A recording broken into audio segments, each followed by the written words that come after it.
Hey, what's up, guys? I know it's been a minute, but we're back with another episode of the Yankees Farm Report. I have Nick with me. Nick, how are you? Man, how you doing? Good, good. I have Eli Fishman, who is one of the broadcasters of the Somerset Patriots. Eli, how are you doing today? I'm doing great, Los. Thank you for having me on. Glad to have you on. I know this has been a long time coming. We've been trading messages back and forth for over a year, so I'm glad it's finally happened. For sure, for sure. Excited to chop it up. All right, so for most of you Yankee fans that don't know, like I said, Eli is one of the Fishman. Eli Fishman is one of the broadcasters for the Somerset Patriots. To me, one of the best broadcasters in minor league baseball. But like I said, one of the best in the business. And if you don't know him, he's the bye bye baseball call guy. I love that call actually. How did you come up with that, by the way? Uh, I rotated through a few different home run calls when I was getting into it and landed on that. There were a few different variations of buys. So I added the bye bye baseball. I don't know how kind of how it started, but Hey, it at works. first it was see you later, but that was the Nationals Mm. broadcasters. I rotated through a few different ones, but that one stuck. What word I put the emphasis on has kind of changed. Which buy, how I emphasize it coming into baseball. So it's still growing. I love it, man. I'm a fan of it. Um, Before we get into your how you came about to the Yankees organization, I did want to address something with Nick and I have been talking about it. It's regarding the IFAs and MLB Pipeline who just put out their top 50. Nick, if you want to get into it a little bit. Yeah, I mean, just to kind of address where we were. I mean, we talked about a couple of kids that should have probably made that list, like Stiven Romans. You have Ruben Castillo, and then Manny Cedeño did make it. He was top 10. I Mhm. think he finished at 10th. Um, my rankings still are going to reflect that Ruben Castillo is the number one kid for the New York Yankees going forward. Um, and when you see Baseball America put their pipeline list out for them, at the end of the day, it's still going to show that Romans is number one because they base it based on IFA, which one to call IFA The bonus IFA pool. bonus, right? Yeah. So at the end of the day, I mean, all these are subjective. So however somebody looks at it, and Manny, I've been saying it for a while, is an elite prospect. He's a very good prospect. But from what I've been told and what a lot of people in the DR feel, Ruben Castillo is still the number one prospect. Were you surprised to see him at number 10? Manny? Yeah. Nah, not necessarily. I felt like he was going to land between 10 and 20. I felt he's a very, very elite prospect, man. I think he's the second youngest kid in the class, so like overall class. Um, So no, I wouldn't necessarily say I was surprised. I think he deserves to be there, but I would just say I'm surprised that Ruben wasn't higher on that list. Yeah, I was definitely surprised by Ruben's omission there, but yeah, I mean, like you said, it's subjective. You know, you're gonna find different opinions regarding that. Like you said, Baseball America is gonna rank differently. They go by bonus and things like that. So, I mean, at the end of the day, we're expecting Ruben Castillo to probably be the best of the IFA kids coming in the next class, and I'm just excited to see him. Absolutely. And I feel like I'll give MLB.com one thing, man. They hit that top five on the head. I think they really got it right. From where I've been hearing everything, so their top five is pretty spot on. All right. So moving back in, just again, I have Eli Fishman here. Yeah, can you tell us a little bit about how you got into the broadcasting and how you landed it with the Yankees organization? Yeah, so I started from a very young age. Knew I wanted to be a sports broadcaster, and my story kind of starts going to local college games at Seton Hall. Also, when Somerset was an independent baseball team back in 2015, 2016, I would go and I would basically try and interview players. I would try and do my own little mock broadcasts, whatever I could do to try and get my foot in the door as a 11, 12, 13-year old. And that kind of developed into starting my own website and my own YouTube channel to interview players and just develop on air. And in 2020, when it was announced that Somerset would become the Yankees Double A affiliate, that's kind of when everything took off. I'd gone to a bunch of different minor league teams to report for my site and teamed up with a few different other websites that I worked for. And then everything took off because I really became a real reporter that people wanted to hear about a 2021 Somerset team that was loaded and covered went down to Tampa and covered Jasson Dominguez and his pro debut. Volpe and Wells were down there as well. Everson Pereira was on that team. Randy Vasquez, that Tampa Tarpons team I went down there for a couple weeks and covered was absolutely stacked and gained a ton of followers on social media. Meanwhile, I was also working for a college team as a broadcaster as well, so sharpening my play-by-play skills as well. And then, thanks to Mark Russinoff, who is the vice president of communications and media relations with the Patriots, jumped on board with them at first in a media relations role and spent the past 2 seasons in their broadcast booth with Steven Cusimano as well. So, climbing up through the minors and up to the big leagues. And I'm also currently at Ithaca College as well. So that's where I am currently in upstate New York.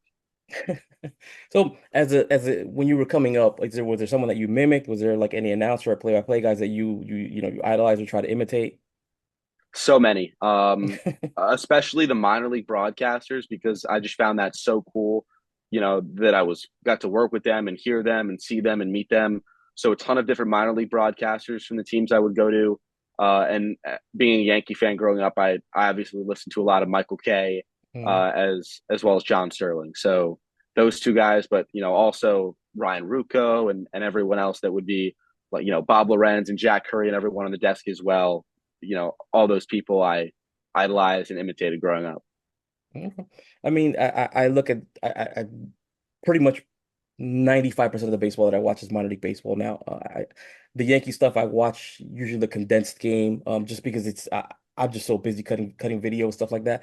I don't really have time for it. But no lie, you and Cusimano are definitely one of the best broadcasters in minor league baseball. Thank you. I'm also a big fan of the yard goats guys. I don't know their names, sorry about that. But yeah, you guys are definitely exciting. I love all the knowledge you drop, the pregame stuff.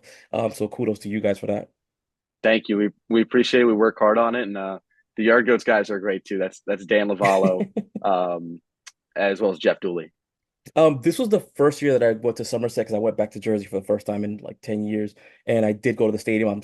I'm upset that I didn't get to meet you guys. I had something that I had to leave right away for, but I had a great experience. I love that stadium. I definitely would want to go back again. If you're in the area, if you're a Yankee fan, you should definitely visit the Somerset Patriots. I think it's TD Bank, right? TD Bank is the name of the ballpark. Yep, TD Bank Ballpark. It's a very good ballpark. I loved it. I love the atmosphere. It's a great area. The concession folks are great. The ushers, everybody. I have nothing but glowing vibes for review from them.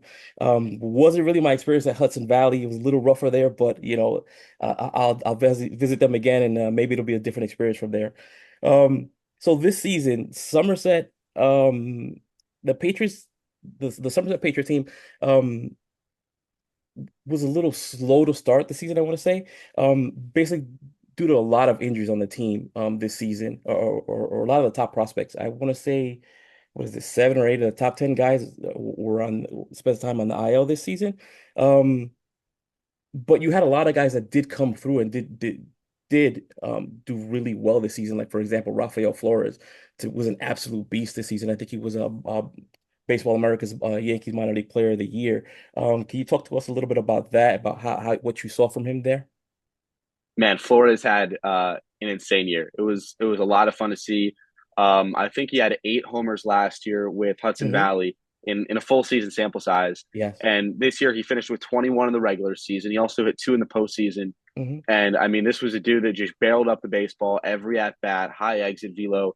He was also learning first base throughout the course of the season, as well, and kind of rotated in and out, played catcher a lot more at the end of the year when JC Scarra and Ben Rice and a lot of those guys got called up as well. But I mean, just to see what he did on both sides of the ball, how he managed the game, how he is in the clubhouse as well, was really special. To see what he did, as you said, Baseball America Yankees minor league prospect of the year.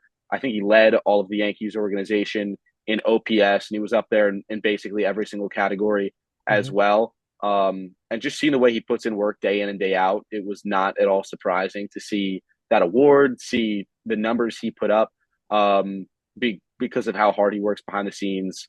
Fun guy, great personality, and again, I bet a lot of the guys we're going to talk about, I'm going to say this exact same thing, but to see how he developed from a junior college sign out of California, undrafted free agent, Hmm. 0 calls in the Major League Baseball draft, to a minor league prospect of the year in a system as loaded as the Yankees is, says a lot about the Yankees scouting department on the amateur side. I mean, they've taken so many great guys out of Cali, and their West Coast area scouts. I think it's Dave Keith that signed him, if I'm not mistaken. Have been great, but also the player development in the Yankee system at the lower levels to get a guy like Flores going. He skipped low A. That Yep. is something you do not see. You do Hmm. not see that, especially out of a guy coming from JUCO. And as I'm sure you've heard from guys as well, since there's no short season teams anymore, the jump from the complex league to full season ball to the Florida State League is insane. That is Hmm. a huge jump where you kind of go from boys to facing men to from international guys that are just fresh out of the DSL to full grown SEC college men that you're facing that jump. Rafael Flores went straight from JUCO to the complex league and then to Hudson Valley, and he completely skipped that level and held his own very much, played very well to earn himself a spot. It was probably a month and a half into the season on top of his injury, which I know held him out for I think only a week.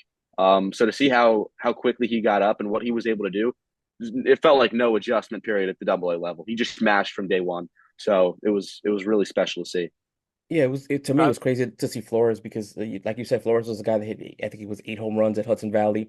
I think I know when he did play in the FCO, he had a tremendous short season. Yeah, I think it was maybe a dozen games or just under that, 12 games, but he hit close to 500. He mashed in the playoffs as well. I think that was the year that the FCO won the championship team or the championship game. he's been to the playoffs 3 years. Yeah. Hudson Valley, Hmm. Somerset, Complex League. I think he's hitting over 400. He's got homers in all 3 years. He's mashed in the playoffs too, so he's got that clutch gene. Yeah, that combination of Spencer Jones with Flores at the top of that lineup was clutch because Flores hit I think it was 52 extra base hits this year to Spencer's 53, put him second on in the organization overall. My bad, Nick, you were about to say something. yeah, I was gonna touch up on first base. I know you said he started playing some first base here. How did you think he looked at first base? I thought he looked great, and he said it was just a great quote that I remember from him early on in the year was first base started as just a way to get in the lineup. For him playing first base was, I mean, we know what he can do with the bat. Just started as a way. This is what he said. It's kind of started just play some first base, get in the lineup, get more ABs, and hit better. And it's kind of turned into a huge tool that he can play very well, do very well, and can truly be an asset to any team. So he continued to look better and better as the year went on. I was gonna say that I've mentioned this before that to me, Rafael Flores kind of reminds me of a right-handed Ben Rice, but probably maybe plays first base a little bit better. I've seen him a lot more at first base than I've seen right, and that's no disrespect to Ben Rice. I think Ben Rice is a very good prospect, very promising guy. But Rafael Flores just put in a lot of work in the offseason. And to me, it's amazing how good he got, or how good he became from Hudson Valley to Somerset, where everything was just double fold with him, a lot more extra base hits, a lot more power. To me, an absolutely incredible jump in the skill set and development for him. Yeah, very similar years, a year away, a year apart for those guys too. Similar thing. They were called up to Double A at a similar time, just came up and immediately mashed. Two guys that play first base and catcher, relatively, similar profiles, except obviously Rice from the left side, as well Hmm. as you mentioned. So, between those 2 years, again, Rice was another super under the radar signing. No other teams had him on their radar. Later round pick by the Yankees, and another guy that I mean, I tell this story. We tell this story all the time. He didn't even start his first year in pro ball. He was behind Uh, Antonio Gomez and a couple of hmm. other guys with the Tarpons, and just hit his way into the lineup and play defense to get his way into the lineup. So Rice was a great success story, and then Flores very very similar this year as well. So it's going to be fun to see what the future looks like. Um, just like went right into Ben Rice. I mean, I was a guy who last year was saying, Ben Rice looks nice, makes a lot of contact. He walks a ton. He's mostly a hit over power guy as far as I can see. And then he went on the IL, I think it was last season. Yeah, he went on the IL last season, and he came back. And when he came off of the IL, his power he just unlocked the power tool. And I think it was 20 home runs that he hit, if I recall correctly. Was there anything that you saw in Ben Rice last season that, pre-IL to post-IL that just unlocked him? I didn't get to see him pre IL since he was with Hudson Valley, but I mean post IL, as I said, he just came up with Somerset I know he came straight off the IL. Hmm. I don't even know if he played a dozen games with Hudson Valley. So, he didn't play very many before going on the IL and coming straight to Somerset, and that's a big jump as well. Again, Right. he almost kind of skipped high A considering how little experience he actually got with Hudson Valley. So it was a lot of fun to see what he came up and did immediately. And I mean, the catching depth in the organization, like even with Augustine Ramirez being traded, JC Escara to see what he did this year as well. Those are two guys that are really, again, a testament to, Aaron Gershenfield, the defensive coordinator, Aaron Bossy, who's works with the defense and the base running in Somerset. A lot of those pieces in the player development system and the pipeline that, and just obviously, it's iron sharpens iron. All those guys in the catching room learn from each other. Carlos Narvaez, obviously, too, just a loaded list of guys, and they work from each other, they learn from each other, and it wasn't really surprising to see what he did to start off his big league career, just in general this year. I mean, what he did with Scranton, Somerset in the big leagues was a lot of fun to see. I think one thing from Ben Rice, after the demotion, for a lot of prospects, that could hit them right here, right in the chest, right? And a lot of them might sulk. They might be questioning themselves, can I really play this game at this level? But Ben Rice went back to AAA and he just mashed, man. I'm so happy that, that he didn't do that he didn't hang his head, that he just went back to work and he continued to mash. And now he's back up in the Bronx. I expect him to make the team. I don't think we've seen a roster, the playoff roster yet, but I expect him to make that team. Um, regarding Ben Rice, is there anything you could tell Yankee fans that you've seen from his time at Somerset that will bode well for him in the Bronx with consistent playing time? I mean, so much. The running joke is, hey, he went to Dartmouth. He's an Ivy League guy, because he's just that smart, gritty, high IQ ball player. Again, he only played 30 collegiate games at Hmm. Dartmouth because they had their seasons canceled in 2020 and 2021 for the Ivy League spring sports season. So he barely got any time in college ball, and to see, for some guys, their age doesn't necessarily reflect where they are in their development. Whether that be for guys signed out of high school, college, JUCO, international free agent, what you see as their age on their MILB page doesn't reflect where they are in their development by any means. And Right. Ben Rice was kind of an example of that, where, yeah, he was a little bit of a late bloomer, but he put on a lot of muscle. One thing he talked about a lot was, again, it's a joke because he's a smart guy who went to Dartmouth, is the game planning aspect of it. I mean, Hmm. he's a very smart dude that went really in depth into the scouting reports, and pitchers love working with him day in and day out because of how he is. Kevin Martier, the Patriots hitting coach, told us a lot about how he was that guy that is always on the iPad. Middle of the night, he'll go check the iPad for something. Martier compared him. He said he's like a live camera. The guy is always on, always rolling, and he literally has a photographic memory.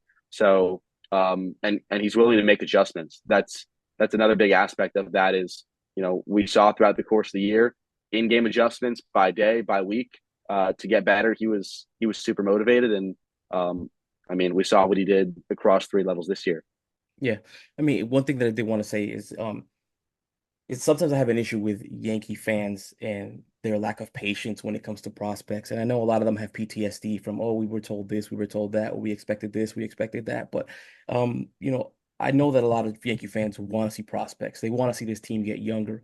But one issue that I have with them is that if the prospect doesn't hit out of the gate like a Kevin Moss or a Shane Spencer, I know I'm dating myself by saying that, but it's almost like they want them sent back. They want them banished. And and I try to tell people, I'm like, listen, man, you know, I know you guys remember the core four as this and that, but there was a lot of stuff behind the scenes that you obviously don't remember, especially with young Yankee fans. Bernie Williams to me was my favorite Yankee in that era. Bernie Williams didn't take off until his third year, right? His first 2 years, he was not that good. Same thing with Derek Jeter. Derek Jeter hit about 250, I think, his first cup of coffee. I know many Yankee fans think he was the rookie. I mean, think he was, as soon as he came out of the gate, he was the rookie of the year, but that didn't happen until the next season. Derek Jeter's first season, I remember correctly, George Steinbrenner wanted to trade for Felix Fermin. That's what he thought of Derek Jeter when he first saw him. And if you remember correctly, his first full season, I think in single A, you guys in the chat can check me on this, but he made 52 errors. So there was a development there, and there's some patience that's required. Even Mariano Rivera, the great Mariano Rivera, was not good his first year. He had an ERA of almost 5.5 and got banished to the bullpen. And then, as the rest, as we know, is history, right? Aaron Judge, same thing. Aaron Judge came up. Think he was striking out at a 45% clip, batted a buck 70. He wasn't even hitting his own weight. So my point to that is that sometimes you have to be patient, let these kids play out. The final step of development to me for prospects is getting that major league experience. You have to let them fail. You have to let them see, how it is that things work at the major league level. And if they don't succeed, what can you take from that? How can, failing help you succeed and get to the next level, which is, I think, something that many Yankee fans forget, and they just don't have that patience.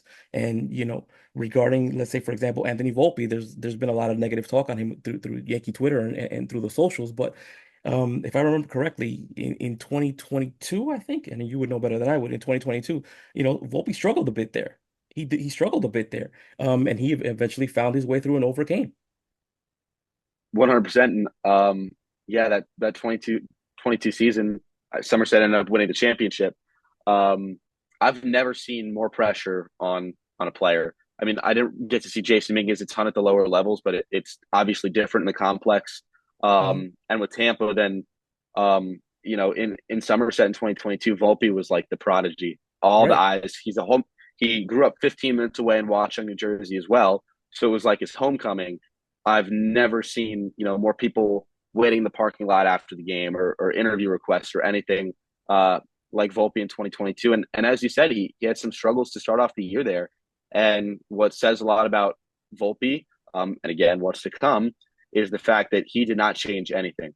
He put in a lot of work over the offseason before that and the prior season where, we saw what he did between Tampa and Hudson Valley in his first full pro season. He didn't change anything throughout the entirety of that the 2022 season while he was struggling. Same guy, day in, day out. Anthony Volpe is the kind of guy where you'll see him after a day where he, went 4 for 4 with 2 homers and 2 doubles, and he went 0 for 4 with 4 strikeouts. He is the same exact guy after that game, Mhm. and he is mature beyond his years, and the hardest worker you will see. The first guy in, last guy out mentality, and that's how it was in Somerset, and I can assure it's probably even more extreme than that in the Bronx. And like you said, I forgot about that part regarding the pressure. Remember that the Yankees passed up on a lot of star shortstops in that season. You had Carlos Yep. Correa. I think who else was there? Oh my God, his name is escaping right now, the Phillies kid. But there was a lot of superstar shortstops in that free agency, which the Yankees could have gone after, but they put all they went all in on Volpe. And one thing I remember about that 22 season, and I've messaged Cusimano about this a couple times, when he hit that home run in the middle of the Oh yeah. season, when he Oh hit that yeah. home run to take Somerset to the playoffs, and Cusimano had a great call for that home run. I think it was a walk Yep. off. A walk off. Was it a 3-run home run or something like that? It was a walk-off home run. I remember what it was, but I remember Yeah. that call, and Kuzma was going crazy on that call, and I told him that was a great call. That was a moment no one who was there will ever forget. It literally seemed like just the script to a movie following place. It was off Gavin Hollowell, who was in the big leagues 2 weeks later and is also a Jersey guy. And it was, on the last day of the first half of the season in front of a huge crowd with a ton of his family in attendance on one of the Copa days with an alternate identity. It was just everything fell into place for Anthony Volpe, and it was the walk off home run. That was it It was was a great insane. moment. It Yeah, was it was a insane. great It moment. was a great moment. And then they obviously came all the way back to win the championship that year too. And Volpe was in Scranton, and their last day of the Hmm. season was Scranton's last day of the season was the last day of the championship series in Somerset. Scranton's game finished. It was Volpe and a bunch of the other guys that had been on that Blake Perkins and Sean Boyle, a couple other guys from that Somerset team. They drove all the way through the night to try and get back to the celebration in Somerset. So that was a really fun team. I remember that. I remember that game. Randy Vasquez he pitched the no hitter, 8 innings of the no hitter, and Carson Coleman closed out the ninth inning. I remember to win the championship game. Yep. I mean, you couldn't script that season any better. Dominguez 2 homers from both sides of the Oh my plate. God, yeah. Elijah Dunham had a great game I mean, they put up 15 runs. I think they put up 9 in the first inning, if I'm not mistaken. So that's how you start a championship game, game 3. So let's moving on to the next guy, Jasson Dominguez. Jasson Dominguez this season hit 314 at between double A and triple A, I think. To me, I know it was a short season, but he hit, and he has been hitting ever since he got to Hudson Valley. Um, what was that like for you seeing him at Somerset? I mean, I know he wasn't there that long, but you got to see him for like a season and a half. Yeah, he looked like he aged years between the time he was with us last year, um, and then this year after he got to the big leagues, got that cup of coffee, felt kind of what it tasted like, and then had to go through a really tough, long road of recovery back from that Tommy John surgery, and then that other injury on the check swing once he got back up to Scranton as well, which kept him on the shelf for a little bit, was obviously tough on him. But as you said, he hit, Hmm. and he competed, and that's what you're going to get out of him every single day. And again, he's so young, not even near his ceiling. So much more developing to do, and again, that has to come at the higher levels. And the more at bats he's going to get, he's just going to keep getting better and better. Especially for a guy that's adjusting to the corner outfields. Remember, he Right. didn't play the corners until it was definitely late. It was close to his big league debut, if not in the big Hmm. leagues. Hmm. I'm not exactly sure when it was, but uh, didn't play the corners. The lack of development due to COVID, he was Lost the got stiffed a season. little bit and Hmm. lost the season and got pushed back as well. So to see all the developing he did in such a short period of time, as soon as he got to Somerset in that 2022 championship season, he's got a lot more to do. Yeah. Um, I know that we've seen the defense, and I've seen the socials, and I'm a huge Dominguez defender, huge Dominguez fan, my favorite prospect on in the organization right now. And I try to tell people, I'm like, listen, left field in Yankee Stadium. I mean, Nick, we've had this discussion before. It's one of the hardest positions to play in that stadium. There's a lot of different variables, you know, between playing in a minor league ballpark and in a major league ballpark. There's going to be some growing pains here. There's going to be some, but I think Jasson, in the end, Jasson will be fine. Um, let me ask you, Nick, regarding Dominguez's offensive potential versus Verdugo's defense, what do you see there? It's talking about a guy who's been compared to, Mickey Mantle, guys right out the box, right? But I think, in all seriousness, the switch hitting, power from both sides of the plate took Verlander deep in his first at bat. I mean, a Hall of Famer. He has everything that you want from a prospect into a guy that's growing into possibly being a two-way talent. I think I talked to you about this like we said the other day, man. But I think that his best position is going to be center field, just because I feel like the route running has always been a little questionable with him. Hmm. And like I said, left field is the hardest position in Yankee Stadium or the outfield to play. And you already have Soto that's going to man right field. I'm assuming as if you keep him. But I'm intrigued to see. I would play him left field going over Verdugo 100% in the playoffs. Yeah, I think because of the rewards that you could get on the offensive side of it, I'm definitely in agreement there, and it's not just because I have a bias. Moving on to one of the other Yankees top prospects, Spencer Jones. Um, how did you see Spencer Jones at Somerset, Eli? 2 homers in the playoffs, including one at 115 off the bat and Oh my God. 456 feet. Um, I mean, all you got to do is look at how he ranked in the Yankee system in every stat. He was up there. He balled all season long. What he did in center field, what he did at the top of the order. That's another thing that he doesn't get credit for. Is what he did in the leadoff spot. Hmm. Worked great at bats. Like that's another thing you won't necessarily see in the box score. If you look at it every single day, for a casual fan, he worked great at bats day in, day out. The quality of contact, even when it was an out, he hits it hard. Just his athleticism too. I Hmm. mean, he is 6'6", 235. He is a very, very large human being, that you probably wouldn't expect to even be on a baseball field. And to move as well as he does in center field on the bases, beating out infield ground balls, swiping bags, just everything he did. on a daily basis was so impressive. I think with Spencer Jones, it's you're enamored by the type of player that he could potentially be, right? The potential, the ceiling that he has, as a guy who has power. To me, he reminds me of or a guy that I had hoped he would be like a Paul O'Neill, right? A guy who hit for high average, lots of doubles, 20 something home runs, and can steal 20 plus bases and play solid defense. Last year I think he stole 40 bases, I want to say. So if you sleep on him, he's going to take off on you pretty much. One of the things about Spencer Jones that that I got a lot of questions about and a lot of heat about is his K rate.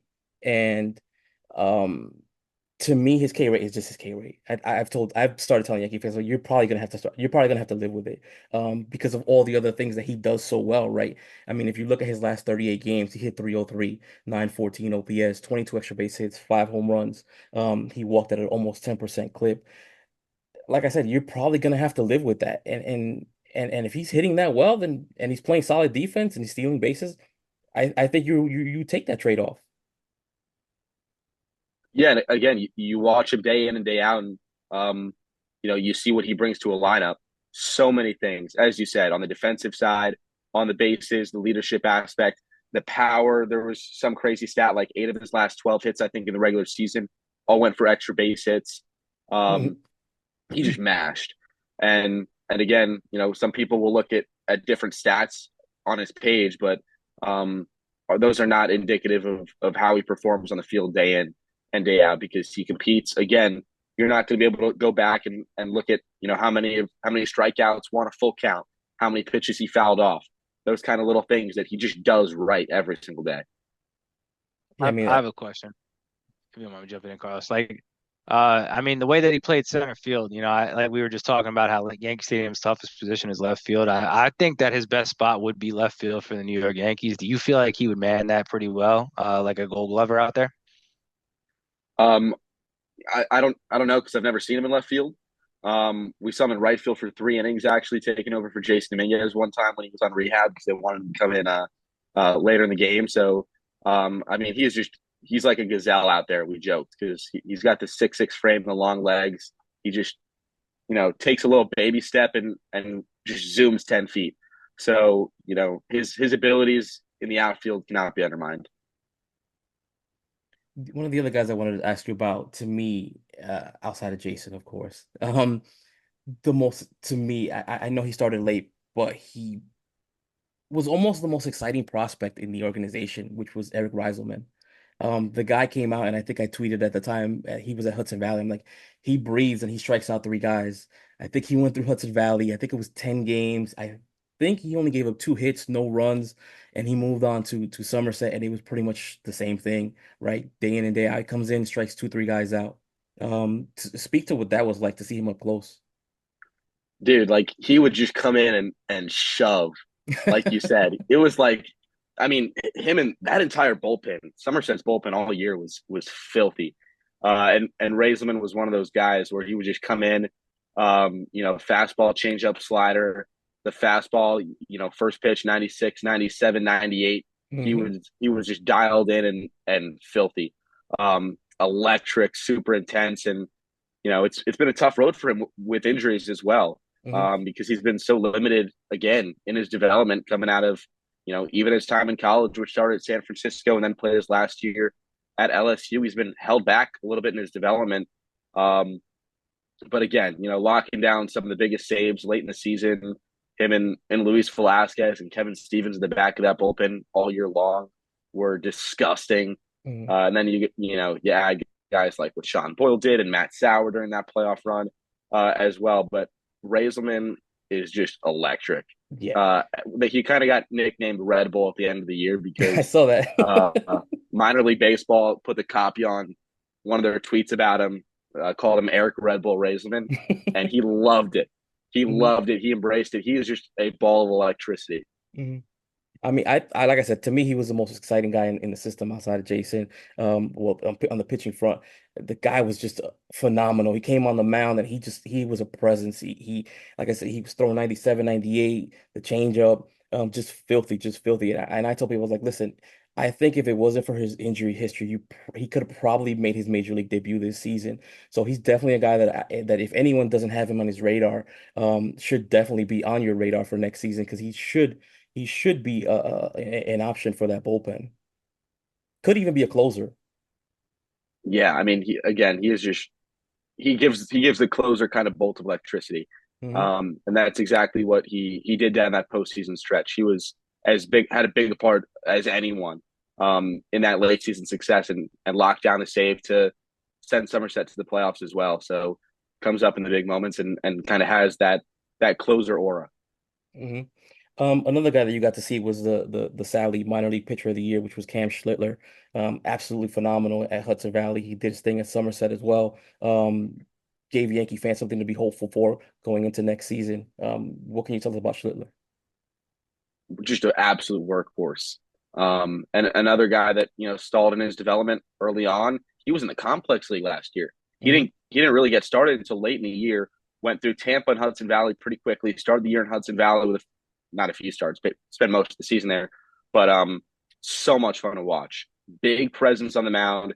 Big guy, an electric fastball. He was climbed up towards the upper 90s as the season went on. Late in his starts, he did not lose any steam as the year went on. He is truly a bulldog, a workhorse, and just a great mentality as well. He's one of those guys that sticks out for his work ethic, what he does on and off the field every single day in the side sessions, in the bullpens as well to improve.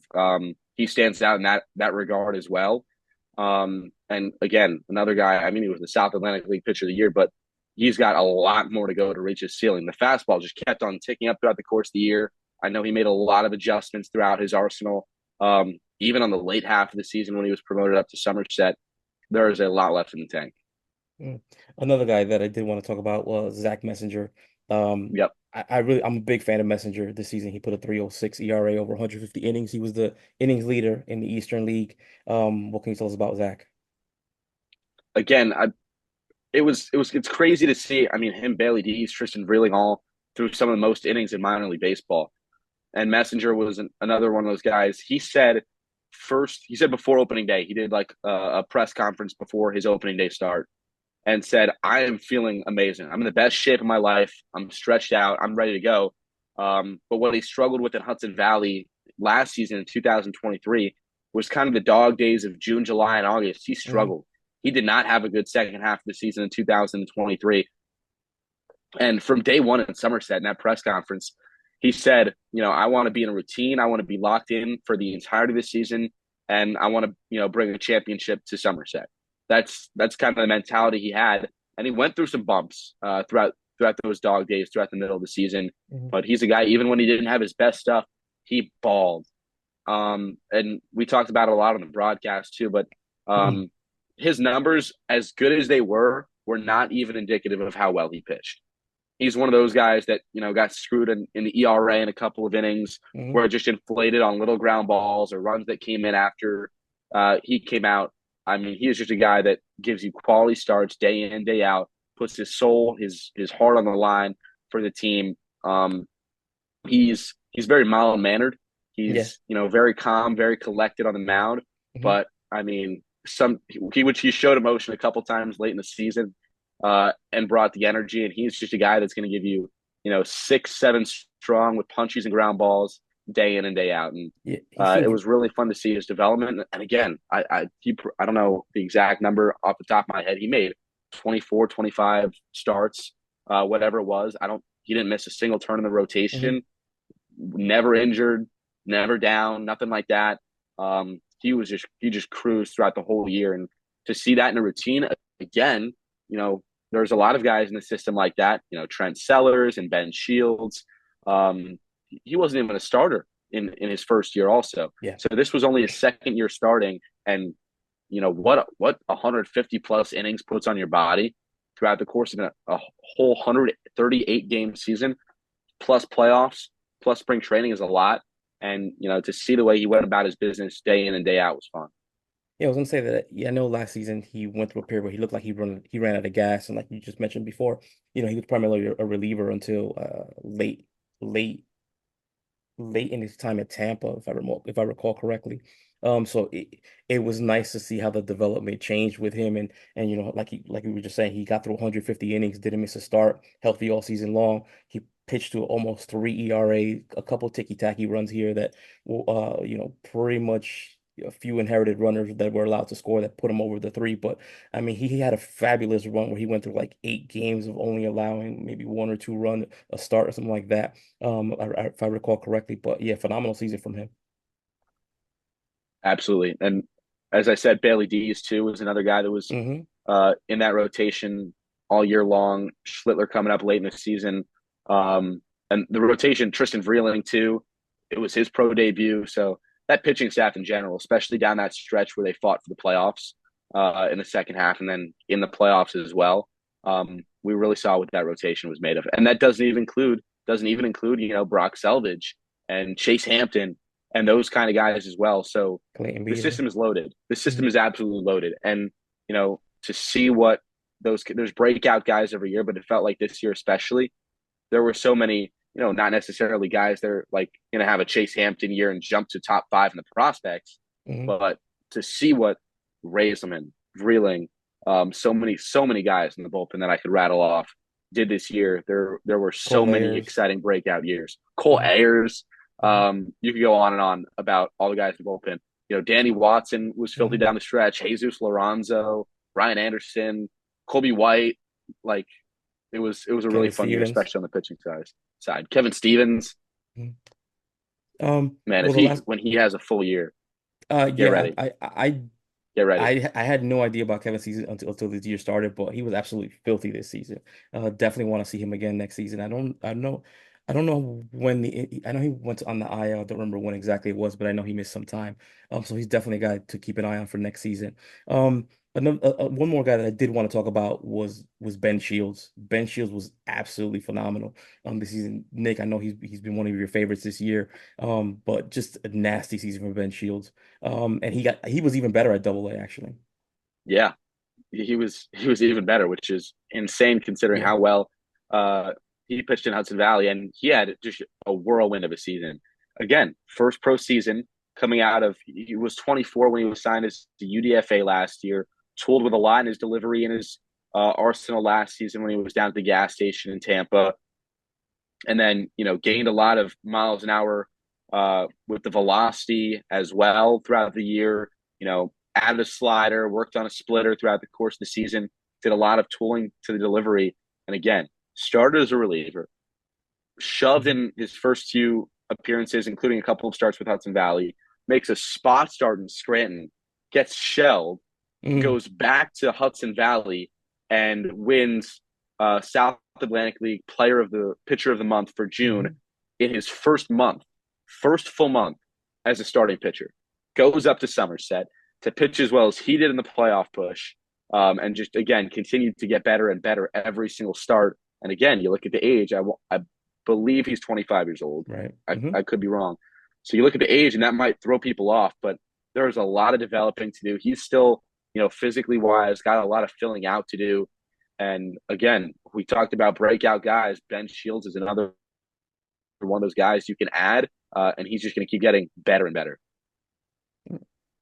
Um, I got a kid I want to ask about real quick. So this guy here, man, I think he's the minor league comeback player of the year. Has to be because I'm pretty sure if Ben Cowles wasn't traded, I'm mm, shocked if he'd still be in the system here. So I just want to touch up Alexander Vargas, man, because I feel like he really had a huge comeback and looked really good at Somerset. Yeah, it kind of came out of nowhere because he came up um, just briefly for a little bit, was in and out of the starting lineup. Cowles gets traded, and he solidified himself as a starting shortstop for a team in a playoff push. Which you wouldn't necessarily have expected at the start of the season. And from both sides of the plate, there was some crazy stat from the right side that we looked at a lot, where he was hitting. He had his average was really high. His on base percentage was really high from the right side, and I think his slugging over a certain period of time was lower than his batting average because of like a few sac flies or sac bunts or whatever it was. And that is a testament to his ability to just get on base, puts the ball in play. I mean, we've known what kind of a runner he is since he was 16 years Hmm. old. He's a defensive wizard at shortstop. He made that Jeter jump throw, which made Oh Sports my God, Center. He yeah. did that. He did that a bunch of times over the season. There were a couple that were just like bang bang plays. Didn't necessarily almost got him. Where he made some crazy plays. A wizard defensively. A lot of heads up baseball. He stole he had 8 bags in August, I want to say, as well. And again, going back to the speed, you know what he's capable of. So exactly as you said, when he came in, he filled Ben Cowell's role. There were a lot of question marks who would be the starting shortstop. Do they bring someone up? Jared Cerner was traded as well. And Alexander Vargas proved himself and the opportunities he got. I remember it was the one game in Binghamton where his hot streak kind of started in early July, where it was early June, where he had a ninth inning home run to take the lead, a solo shot off the scoreboard, and you're like, man, like everything he's been through too, and he has battled to get to Double A, and to see what he did was special. Yeah, I think at one point, we always talk and whatnot, text and whatever, but I think you could see it in Yeah, Alexander. You could see that his confidence was back, and you saw he that plays with throughout. fire. He He, plays confidently. We talk about him like Juan Soto in the batter's box. He's even more dramatic, and you know, and out there than Juan Soto. He's Mhm, like, it's like 2 times as much in terms of his movement, the calling timeout, mhm. and the wiggling around in the batter's box, all that stuff. I mean, but I think his his rise is a testament to, baseball is a marathon, man. There's gonna be ups and Yeah, downs, valleys and peaks, especially the prospects. There were times in Tampa and even Hudson Valley where I'm sure he started questioning himself, and he something just clicked with him at Somerset. He became the starting shortstop once Kyles was gone, and he got his confidence back. And once that happened, like I said, he was a different player. You could just see it in the box when he's playing defense, when he was out in the field, no matter where he was. He's even on his socials, he seemed a lot more at ease, I want to say. yeah, you could see it just in the way he carried himself, and the multi-hit games down the stretch. There was the 3-hit game that pushed Somerset to the playoffs as well. He was a Mm. huge part of that team. We talked a lot about those last 30 games. They went 22-8 to come all the way back from a 6-game deficit in the standings to make the playoffs. And Alexander Vargas, shortstop, was a huge part of that. Before we let you go, because I know you got stuff to do, you're a busy man these days. Is there a prospect or two um, that you feel would be is going to get on the radar next season? There's a lot of guys we saw. Hmm. Um, Colby White in the bullpen. I mean, I was talking about this bullpen. Like, I, Hmm. I think I want to rattle off every single guy. Colby White, Hmm. Luis Velasquez, Kevin Hmm. Stevens, Hmm. um, Jesus Laurent, Sean Boyle when he's going to be healthy for a Hmm. full season. Um, Elijah Dunham too. Like, Played really well late you want to talk in about the late. mentality, Yeah. and approach. You know, for a guy that was in his third year at Double A, Hmm. to see the confidence, and he had a big chunk of games at Scranton as well. Hmm. The confidence, the fire that he plays with day in and day out, the hot streaks that he went on. Elijah Dunham is so good. He's a very, very, very good baseball player, and it's going to be fun to watch for years to come. Um, Colby White was filthy. He was he again a couple blow up outings. So when you look at his player page, his ERA and some of those metrics won't reflect where he is as a player. Another guy that had a breakout season, Anthony Siegler. Mm. He had coming into this season, he had his career high was 7 home runs, and then this year there was a 7-game span from May to early June where he hit or no, it was a 15-game span where he hit 7 home runs. So he hit as many homers as he hit in his highest total season in a 15-game span. And he broke every single career high. I think he finished the regular season with 26 bags too. He had a breakout year. Was this the Um, first season that he was healthy? Because I know he struggled with that, and I think that's probably you know what? why. That was if I'm not, I could be wrong. I don't know what what exactly was in 2021 and 2022. I don't know exactly, but he missed some time. Yeah. I know he's missed a lot of time with an injury. Yeah. I And he did last season with mhm. Somerset too. And remember, again, we were talking about guys making the moves to the bullpen, starting rotation, whatever it is, position changes. Yep. First full season second base, Hmm. and he aced it. Yeah. He was great at second base. And how different it was from day one. It was relatively late in 2023 when he played his first game at second base to what he did this year defensively, a leader up the middle of the infield. Him and Vargas, that was really fun to watch, and the athleticism was on display. Like Hmm. you would watch him as a catcher a couple years ago, and like he's an athlete, Yeah. and being behind the plate let his or being at second base, I should say, really lets his athleticism shine, and we saw that in the numbers he put up. Yeah, I've always thought he was an exciting player when he was on the field. And this year he showed flashes of why he was a first round pick. And I'm really happy that, that he got to showcase some of that this season. Jared Wagner's another guy too, Mm-hmm. who Grant Richardson. Sorry, I can name every single guy on the team, but yeah, Wagner impressed a lot. Richardson um, played great defense as the year went on. Hmm. I think I'm not positive on this number. I want to say 10 outfield assists throughout the course of the year. He showed off a great arm, made a lot of great plays, running all around. Um, he he got the start for I remember first week of the season in center field. He took over and aced that test and just continued to cruise along as the year went on. A lot of pop from the left side and just a really fun player to watch. I mean, Somerset is always a fun, as long as I've been watching, Somerset has always been a fun team to watch, and I know that that's going to be the case moving forward. The Yankees have been very good at drafting, and especially on the IFA front over the last couple of years, and you're going to start to see that, come bearing fruit sooner or later. But again, I know you got stuff to do, so I want to let you go ahead and take care of that. I want to thank you for coming on, Eli. Yeah, thank Like you I said, guys. it's been a long time coming, so I'm happy you were able to finally do it. Let people know where they can find you on your socials. Yeah, my socials are mainly at Eli J Fishman All right, all right, guys. So we're everywhere, gonna head out of basically. I there. guess. Uh, Again, thank you so much for coming on. It's been a Yeah, long thank time. you I'm happy guys. we were able to finally do it. All right, Thank all right, you. guys. Have a good one.